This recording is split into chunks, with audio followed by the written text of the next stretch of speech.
लग्न म्हणजे दोन व्यक्तींचं एकत्र येणं नाही, तर दोन वेगवेगळ्या जगांचे एकत्र चालणं.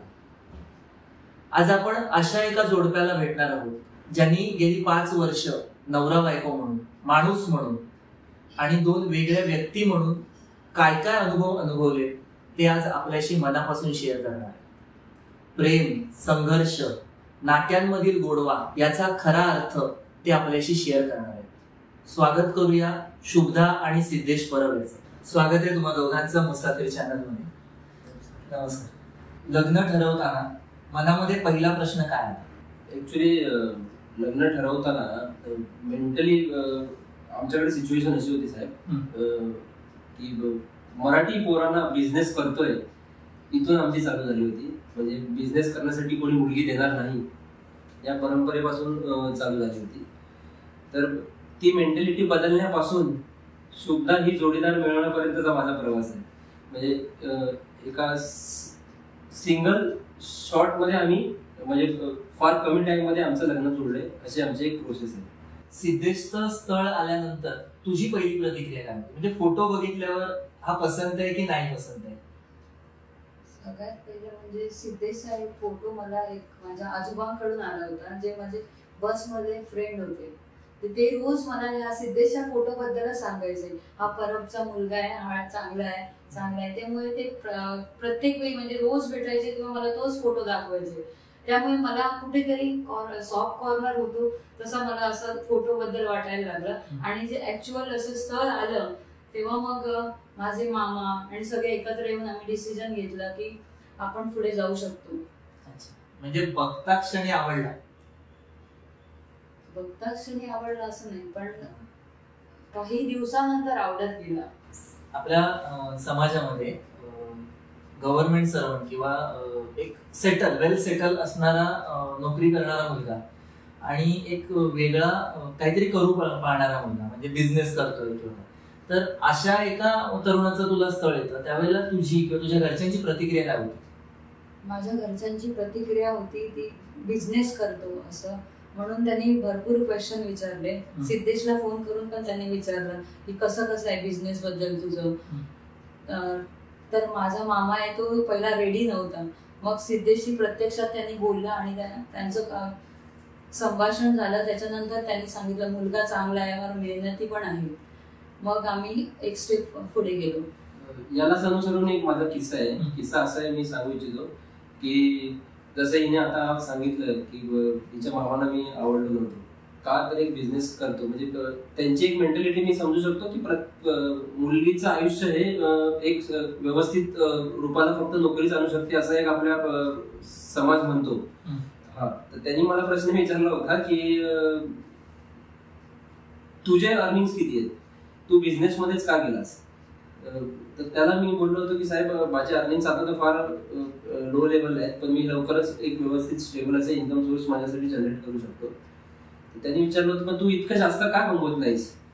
मी त्यांना काउंटर केला होता की साहेब तुमची पहिली सॅलरी किती होती की तुम्ही डायरेक्टली कितीपर्यंत पोहोचले होते जो मी आता पोहोचणार आहे? या प्रश्नाचं उत्तर बघून ते थोडेसे माझ्यावर नाराज झाले होते आणि जवळपास मला असं वाटलं होतं की आमचं स्थळ हे तुटलंय. बट ऑब्व्हियसली मी बिझनेस मधला असल्यामुळे आणि माझं थोडंसं स्किल त्यावेळेला कामी आलं आणि मी त्यांना शुभदासाठी मी त्यांना पटवू शकलो. शुभदाला मी कन्व्हिन्स करू शकलो, इव्हन त्यांच्या फॅमिलीला मी कन्व्हिन्स करू शकलो. आणि एक सेल्सची रिस्पॉन्सिबिलिटी मी त्यांच्या साईडने माझ्याकडे परचेस म्हणून शुभदाला इथे मी आणलेला आहे. लग्न झाल्यानंतर सुरुवातीच्या काळात काही अडचणी आल्या? मला अशा फारशा अडचणी नाही आल्या, कारण का मी जॉईंट फॅमिलीमध्ये राहिली आहे. त्यामुळे मला एवढ्या अडचणी नाही आल्या. तुला शुभदाबरोबर जुळवून घेताना काही प्रॉब्लेम्स? मला परत एकदा मला शुभदासोबत जुळून घेताना काहीच प्रॉब्लेम आला. शेवटी संसार येतो. तुम्हाला दोन्ही ही चाकं ही सारखीच चालली पाहिजे. एक जरी चाक तुटलं तरी ते आपली गाडी पडणारच आहे. पण मला आता या तुमच्या माध्यमातून मला खरंच सांगायचं वाटतं की जसं आता तुम्ही यालाच अनुसरून एक पहिला प्रश्न विचारला होता की अडचण काय आली. नशीब खराब की 2019 साली आमचं लग्न झालं आणि 2020 साली लॉकडाऊन लागला. अनफॉर्च्युनेटली सिच्युएशन अशी आली की मी सेटबॅक एवढा मोठ्या प्रमाणात बसला बिझनेसला की ज्याच्याकडे ज्याचं उत्तरच नव्हतं मला, की मला सर्व्हाइव्ह कसं करायचंय, मला पुढे कसं जायचंय, माझ्या फॅमिली ग्रोथ कशी असेल. आणि 2020 सालीच मला माझी मुलगी शिरीन म्हणून जन्माला आली. आणि सिच्युएशन अशी होती की मला माझ्या वाईफची मॅटर्निटी ही एका गव्हर्नमेंट हॉस्पिटलमध्ये करावी लागली. म्हणजे तिची परिस्थिती, आमची परिस्थिती असूनही मला गव्हर्नमेंट हॉस्पिटलमध्ये करावी लागली, जस्ट बिकॉज की कोरोना काळामुळे माझा पूर्ण धंदा हा बंद पडला होता. म्हणजे ही अडचण आणि तिने दिलेली मला साथ ही त्यावेळेला खूप मोलाची ठरली. म्हणजे ती कमवणारी होती, आम्ही व्यवस्थित कमवणार होतो, बट मी कदाचित तिचं ते स्वप्न पूर्ण करू शकलो नाही की ती कमवती असून सुद्धा मला गव्हर्नमेंट हॉस्पिटल म्हणजे हॉस्पिटलला तिला ऍडमिट करावं लागलं. गव्हर्नमेंटमध्ये काही कमी नाहीये, बट तरी पण प्रत्येक मुलीची इच्छा असते की आपण व्यवस्थित कमवत असल्या कारणाने आपण कुठेतरी व्यवस्थित झालं पाहिजे होतं. ही मला खंत आहे, तिलाही खंत आहेच माझ्यामध्ये. ती मी तुमच्या माध्यमातून तिची माफी मागू इच्छितो. घरात सासू सासरे तर काय नातं कसं आहे तुमचं? सून म्हणून माझे फेवरेट आहेत फॅमिली मेंबर मध्ये बाबा. ते सगळ्याला मला सपोर्ट करतात, आई पण सपोर्ट करते. लग्नानंतर किंवा आम्हाला मुलगी झाल्यानंतर आम्ही ज्या पद्धतीने फ्री वावरतोय ना, त्याच्यामध्ये माझ्या आई वडिलांचा फार मोठा मोलाचा हातभार आहे. ती वर्किंग असल्या कारणाने ती सकाळीच जाते, मी बिझनेस करत असल्यामुळे माझ्या टायमाची लिमिटच नाहीये. म्हणजे माझी मुलगी पूर्णपणे सांभाळण्याची जी हे घेतलेली आहे ती माझ्या आई वडिलांनी घेतली आणि सर्वस्वी ते पार पाडतात त्यांच्याबद्दल.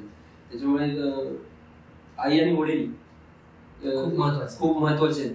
हा, आदर्श नवरा होण्यासाठी काय केलं पाहिजे असं तुम्ही वाटतं? आदर्श नवरा होण्यासाठी मी असं म्हणेन की आमच्या आई वडिलांसोबत, माझ्या वाईफ सोबत, माझ्या मुलीसोबत एक यशस्वी असा संसार करू इच्छितो मी. की एक छोटासा असा परिवार ज्याच्यामध्ये कोणत्याही प्रकारचे कंप्लेंट्स असले नाही पाहिजे. दोघांमधला बॉन्ड कसा आहे? खूप चांगला आहे. म्हणजे एखादं सिच्युएशन असेल किंवा एखादी गोष्ट घडली असेल तर दोघ जण कसं ते टॅकल करतात? आम्ही आमच्या लेवलला सोडवतो आणि नंतर आम्ही जर आमच्याकडून नाही सुटत असेल तर आम्ही फॅमिली मीटिंग बोलवतो, आई बाबा आम्ही 4 जण, आणि मग ते डिसिजन. एखाद्या क्षणी असं वाटलं नाही की मला आता हे जमत नाही किंवा काय? नाही, मला असं कधीच वाटलं नाही. कदाचित रागाच्या भरात आपली जी जनरेशन आहे ती बोलून मोकळी होते, कदाचित बोललोही असेल, पण त्या लेवलला जायची माझी अजिबात इच्छा नाही, जराशी माझी इच्छा नाही. मला माझा पूर्ण संसार सुद्धा सोबतच घालवायचा आहे. दोघांची आवडती गोष्ट? आवडलेली गोष्ट कोणाची विचारलीस? माझ्याबद्दल विचार की मला काय आवडते विचार? तुला माझ्याबद्दल? हिच्याबद्दल? अरे बस, सॉरी, मग करेक्शन. अच्छा, हिच्याबद्दल थांबा, तोपर्यंत मी हिला कंटिन्यू करा, मी सांगतो. आतापर्यंत तुझ्याबद्दल तिला आवडणारी गोष्ट माहित नाही की तुला आठवायला लागते. ती मला पण आठवावी लागते.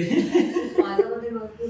सिद्धेशची मला एक गोष्ट खूप आवडते, तो कामाबद्दल स्वतःच्या खूप पर्टिक्युलर आहे.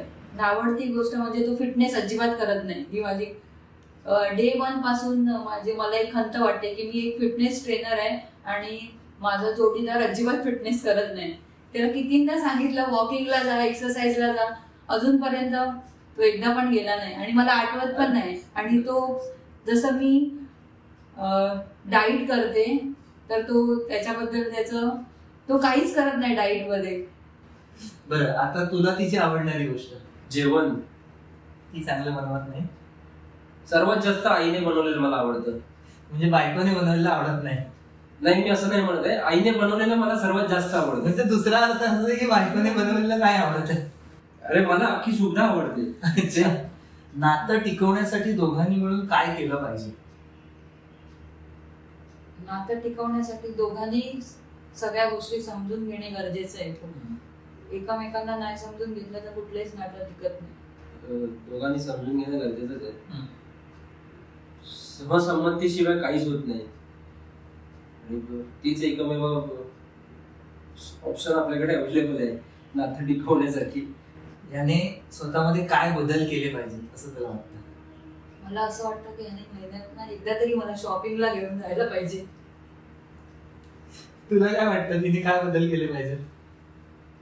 तिने माझ्याकडे ती डिमांडच ठेवू नये की तिने महिन्यातून एकदा शॉपिंगला जावी. आता मित्रांना भेटायला मिळत नाही, 5 वर्षातला हा मोठा बदल आहे. बरोबर. तर काय म्हणजे त्यांना भेटायला मिळत नाही म्हणून खंत आहे की चला जाऊ दे, मित्र नाहीत तर नाही, सोडून दिला आता? नाही, फार मोठी खंतच आहे. मित्र आहेत म्हणून आम्ही आहोत. म्हणजे कदाचित परिवार हा घरच्यासाठी आपण एक हे समजू शकतो, पण तुम्हाला मेंटली स्टेबल राहायला पाहिजे तर मित्र हे असावेत. मित्र हे भले नालायक असले तरी ते चालतील, पण मित्र असावेत डेफिनेटली. रात्री मी त्याच्याबद्दलचा तुम्हाला किस्सा परत एकदा आवर्जून सांगतो. मी 2017 साली माझं ऍक्सिडेंट झालं होतं. त्या ऍक्सिडेंट मधून मला वाचवण्यासाठी मित्रांनीच मदत केली होती. माझ्या वाक्याचा चुकीचा अर्थ घेऊ नका. फॅमिलीपेक्षा पहिले मित्र पळून आले होते. इव्हन माझ्या हॉस्पिटलचं बिल भरण्यासाठी मित्रच पहिले पळून आले होते. किती पैसे असे करून पैसे जमा केले होते साहेब बिल भरायला. बरं, त्याच्यामुळे मित्र हे हवेच. शुभदा, आता मैत्रिणींना भेटणं होतं की घरात संसारामुळे आता थोडं कमी झालंय? नाही, आता लग्नानंतर माझ्या खूप मैत्रिणी झाल्या. असं इथे आम्ही क्लब हाऊस मध्ये क्रिकेटची टीम आहे आमची, परत डान्स ग्रुप आहे. असे वेगवेगळ्या प्रकारच्या ऍक्टिव्हिटी मी इथे आल्यावर करायला लागली. लग्नानंतर पण असं मला वाटत नाही की मैत्रिणीला मी भेटत नाही. लग्नाच्या आधी ज्या मैत्रिणी आहेत त्या पण मध्ये मध्ये भेटतात, आणि आता तर त्या खूप मैत्रिणी झाल्या की आम्ही चालायचा वेगळा ग्रुप आहे आमचा, परत डान्सिंगचा वेगळा ग्रुप आहे, आणि आमच्या क्रिकेटचा वेगळा ग्रुप आहे. त्यामुळे मैत्रिणी अशा कमी भेटत असं मला काय वाटत नाही. यांच्या 4 ग्रुपमध्ये 3 मधला अजून एक ग्रुप आहे, 3 मधून 2 मधला अजून एक ग्रुप आहे, 2 मधून 1 मधला अजून एक ग्रुप आहे, ग्रुपमध्ये ग्रुप आहे. त्यामुळे मला असं वाटत नाही. 5 वर्षाच्या प्रवासामध्ये म्हणजे संसाराचा हा जो रथ तुम्ही पुढे नेतोय, या प्रवासामध्ये सगळ्यात जास्त जर का कोणाचा सपोर्ट असेल तर तो कोणाचा आहे? आमच्या दोघांच्या व्यतिरिक्त म्हणते तुम्ही? आई बाबांचा. आई आणि वडील, माझी आई आणि बाबा. लिटरली त्यांच्याबद्दल बोलायचं असं झालं की त्यांची पिढी फार लवकर म्हातारी होते. मला फार आकर्षण म्हणजे आवर्जून सांगावं वाटतंय की फार लवकर आम्ही मोठे होत चाललो आणि फार लवकर ते म्हातारे होत चालले. हा दुरावा आम्हाला नकोच आहे. मुलगी साधारण तुमच्या लग्नाच्या 1 वर्षानंतर झालेली आहे. बरोबर. मुलीला आजी आजोबा पाहिजेत की नको? इन जनरल आजी आजोबाच पाहिजेत. एक वेळ आई आणि बाबा म्हणजे शुभदा आणि मी नसेल तरी चालेल, पण आजी आजोबा पाहिजेतच. शेवटचा प्रश्न, शुभदाच्या व्यतिरिक्त कोणाला सॉरी बोलायचं असेल तर? शुभदाच्या व्यतिरिक्त पहिले तर मी शुभदालाच सॉरी बोलेन. सॉरी यासाठी बोलेन की मी तिला जी एक्सपेक्टेड मॅटर्निटी होती ती मी देऊ शकलो नाही, त्याच्यासाठी मला माफ कर शुभदा. आणि शुभदाच्या व्यतिरिक्त मी सॉरी बऱ्याच लोकांना मला बोलावं लागेल जस्ट बिकॉज की माझ्या शॉर्ट टेम्पर असल्या कारणाने. बट मी गरम फार लवकर होतो, पण कदाचित लोकांना माहिती आहे की मी ज्या पद्धतीने गरम होतो त्याच्या खूप जास्त मोठ्या प्रमाणात मी शांतही होतो. त्याच्यामुळे मी माझ्या अख्ख्या परिवाराची मी माफी मागेन की कदाचित मी काही चुकीचं बोललो असेल कोणाला तर मला माफ करा. सर्वात जास्त कदाचित चुकीचं बोललो असेल माझे आवडते माझे भाई काका, त्यांची मी माफी मागेन. आणि थँक्यू तर परत एकदा मी सर्वांनाच बोलेन की आज जे काय आहे मी त्यांच्यामुळे मेजर थँक्यू आहे माझे आई, माझे वडील, माझी दिदी जी माझ्या बिझनेस साठी एखाद्या बॅकबोन सारखी माझ्या पाठी उभी राहिली. ज्या अख्ख्या या तुमच्या पॉडकास्ट मध्ये मी तिचं नावच घेतलं नाही, पण ती एक इम्पॉर्टंट कॅरेक्टर आहे माझ्या लाईफ मधली. ती नसली असते तर कदाचित मी बिझनेस मध्ये नसलो असतो, माझे काका नसले असते तर कदाचित मी बिझनेस मध्ये नसलो असतो. 9 to 5 ची जॉब शिफ्ट मलाच करावी लागली असती, ज्याच्यामध्ये मी अख्खं आयुष्य अनसॅटिस्फाईड राहिलो. सुद्धा तुला सॉरी किंवा थँक्यू कोणाला म्हणतो? मला थँक्यू सगळ्यांना, माझ्या परिवाराला मला थँक्यू बोलायचंय. माझे आई बाबा, सासू सासरे, आत्तू मामा जे माझे रिलेटिव्ह आहेत त्यांना मी सगळ्यांना थँक्यू बोलते, कारण त्यांनी जी आज आहे ती त्यांच्यामुळेच आहे. आणि मला सॉरी बोलायचंय, पर्सनली सॉरी बोलायचंय ते माझ्या सासू सासऱ्यांना.